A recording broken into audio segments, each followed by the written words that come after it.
It's time for Cutting Edge Consciousness with Freeman Michaels and Barnet Bain. Thought-provoking discussions and bold ideas from the edge of possibility.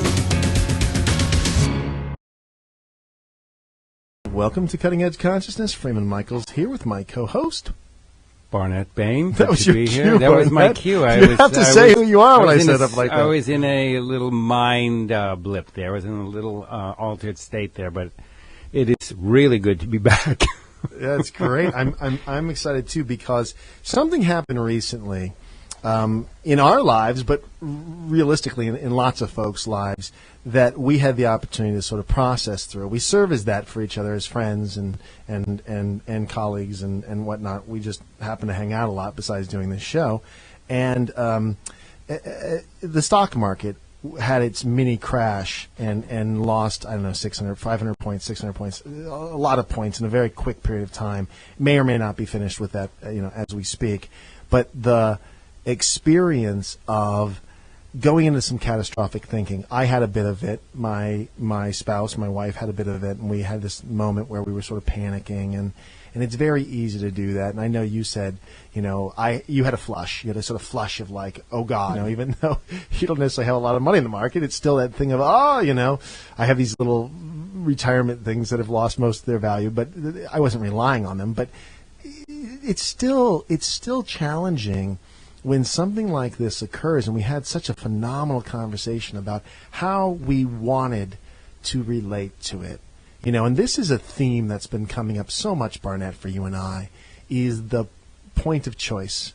I don't want to sound like a broken record, but I don't know if I can say that enough times, where is that it's this allowing for the reaction to occur.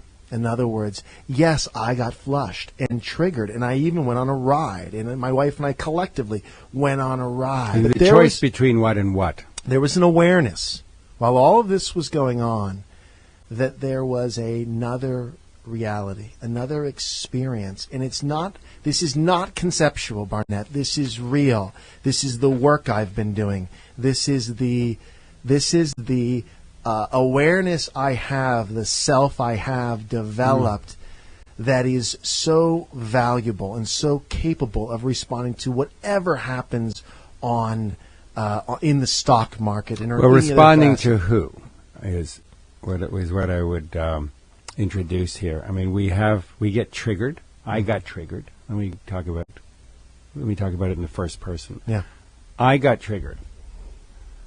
And I became very quickly aware, and this is to me, this is the measure of integrity. How quickly do I become aware of what part of me, that shattered, fragmented part of me, which fragment of my being got triggered? The part of me that got triggered is a fragment that feels unsafe, and feels that my security and my safety are tied to the economic condition of the world. And from the perspective of that fragment, that is true. Absolutely. So not to go to war with it, not to make it wrong, it's true. The speed of my integrity is how quickly am I able to bring my consciousness, not deny that part, but to reset it into an awareness of the whole. To repair it. And to know that that is the part of me that had experiences that are being triggered now. There is another part of me that is exploring a different relationship with safety and with security. That is not extrinsic. It is intrinsic. That is intrinsic. Yeah. And that makes it's an inside no job. sense whatsoever to the fragment. It doesn't. That's so true. And for many years, I would make the fragment wrong. Right. Or I would deny it, or I would shut it down, or I would seek to annihilate it, or I would try to convince it. And now, my response to being triggered by that piece, by extrinsic developments in the world triggering fragments of me inside, when I hear from them, I have a number of responses. Largely they have to do with different ways to love that. I remember, what is this about? Well, I had a blueprint as a child of a family life that was up and down according to how my dad was doing financially, and lots of data coming in about how scary the world was without money. And not to get into whether this is right or wrong, the reality, that was the reality for this part of me. Yeah. And I have a relationship with it. I say, I hear you, I love you, I will make you safe. It is my job. Yeah. I will keep you safe. And you don't have to have the same opinion as me. You can have a different opinion than me.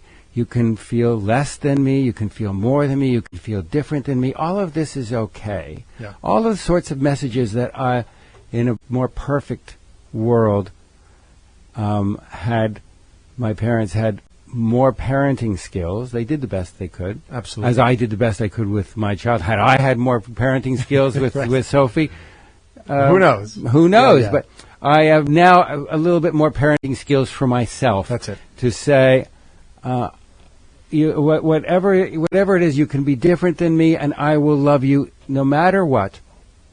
And it is my responsibility to keep you safe. Yeah. As for my response to what is going on in the world, that is for me as an adult to handle with uncertainty and with confidence and with vision and with balance. That's it. But you don't have to feel triggered, and you don't have to.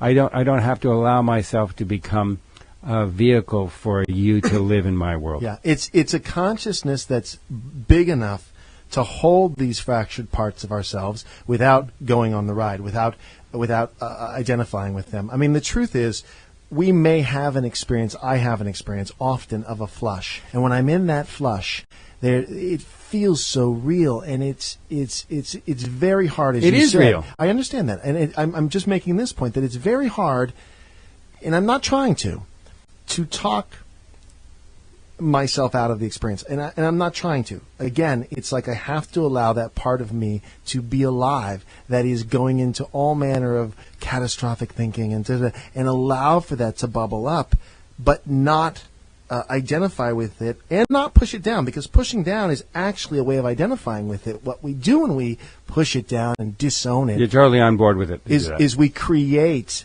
a 1,000-pound gorilla in the room. We create this thing that we're avoiding, and all it does is expanding, become a bigger part of our world. That's right. We talked about this even so specifically, Barnett, because we were, the first response with Jasmine and I is we're going to make cutbacks, and we got very austere. We did a whole belt tightening routine where austerity programs. It went we nuts. see it reflected in the political discourse. Let's cut everything. Right. Let's just. And then we were talking about it earlier in our personal lives. Well, let's cut everything. Let's cut everything. That's not I'm not to say that some prudence and some that there are some.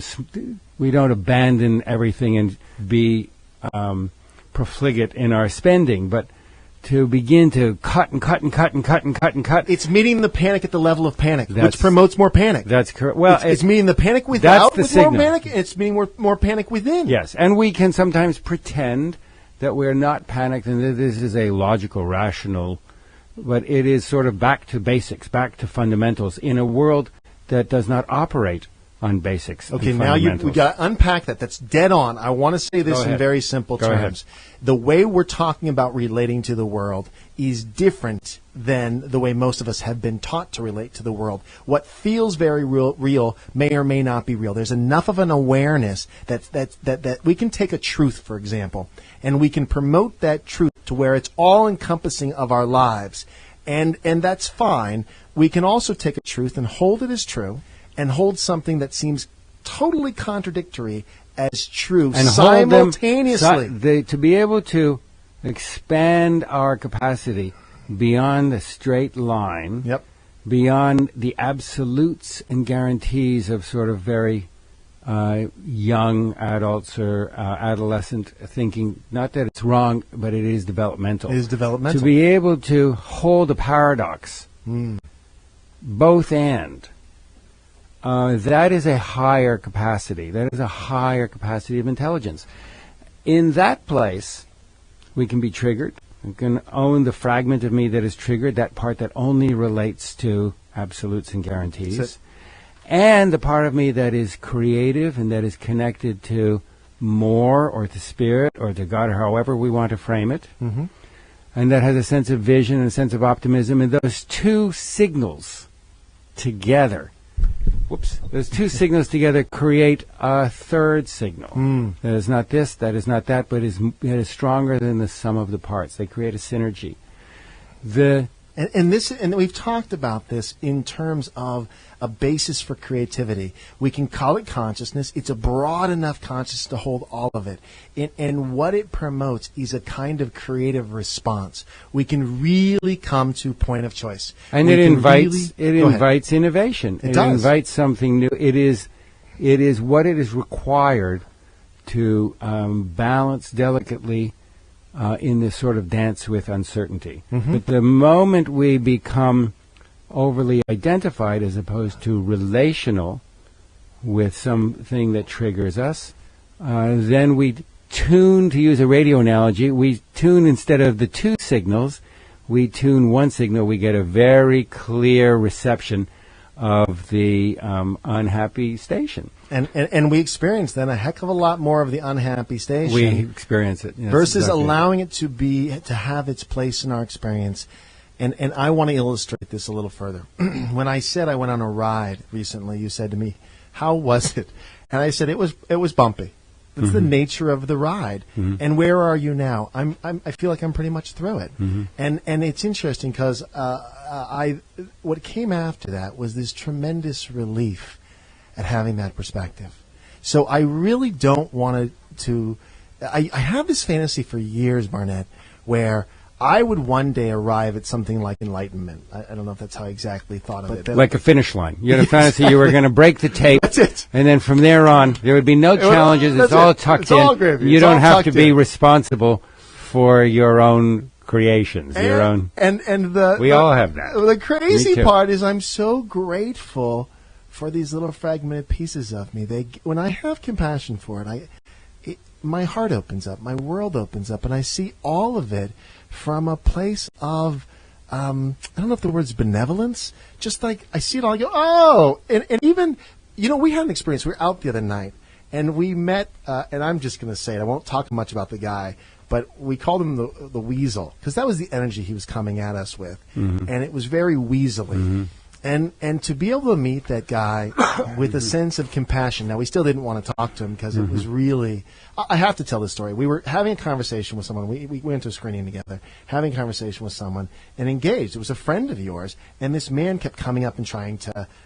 he wanted to meet you, Barnett, because he wanted to, I don't know, score your film or something. I don't know. But he kept butting in. And this was... We were engaged in a conversation, and it was so inappropriate. And how to gracefully say, this is inappropriate to this guy. And I think you did a good job. I mean, it was clear to him, this is inappropriate. We're not going to have this conversation. I'm engaged. Now, subsequently, he came back a bunch of times, which was just kind of perfect because then you and I sat and had a burger and a beer afterwards and we're talking about that. And so when these and you said to me, it's the weasel in me showing up in a particular way, and we were relating about this way in which things seem to show up in our world as an opportunity to see a part of ourselves. That doesn't mean we don't very appropriately, address it. That was required, but that it's not so dramatic and traumatic. It's not so reactionary. I don't have to kill that guy for being a weasel. Right. I can have chicken or I can have fish. I don't have to kill the chicken. That's right. That's right. And that was a beautiful illustration of where something showed up. Clearly, the energy, the agenda, the push this guy was in.